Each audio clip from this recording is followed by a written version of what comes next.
Welcome back to this episode of Atomic Bytes. We're going to get started building out our scene for our first person character controller. So you can see here where the prefabs are located in our project menu.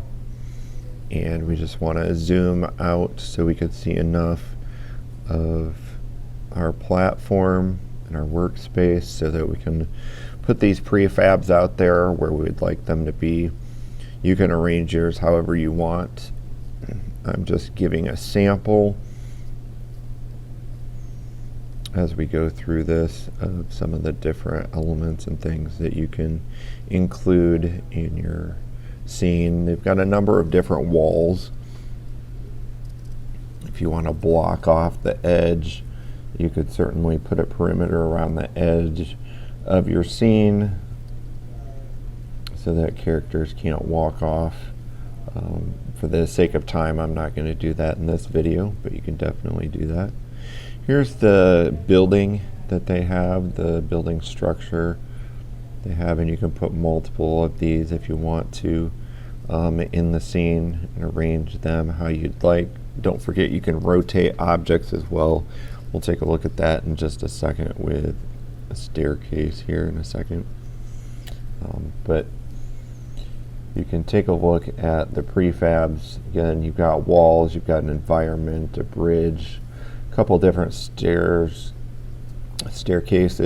or flights of stairs. There's a shorter set and a taller set.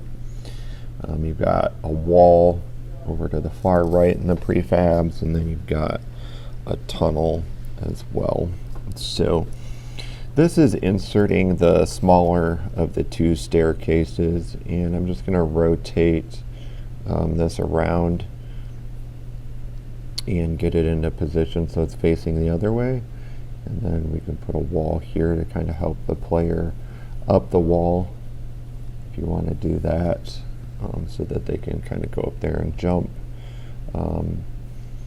There's another staircase if you'd like to do the taller one. It's definitely tall enough to go up the side of the building structure. I thought it'd be fun to insert a tunnel, so I'm going to go ahead and insert a tunnel here for the player character to walk through. And of course you can turn those and rotate those as you want to in the scene. But at this point it'd be a good idea to go ahead and save your project, unless you'd like to rotate any of your wall structures. You could also rotate some wall structures if you'd like, but I'm just going to save for now, and then go ahead and play the scene so that I can see the spacing and rotation and adjustments of things. If anything is going to need tweaked, I can go ahead and tweak whatever needs tweaked in the scene as far as rotations or alignments. You can see here the stairs are slightly off center. If you want them centered, you can center them. Hit the space bar to jump with the first person controller character. You can jump off the wall. Then we can kind of click and pan our scene with our mouse here. You can see there's another wall structure over there that we placed.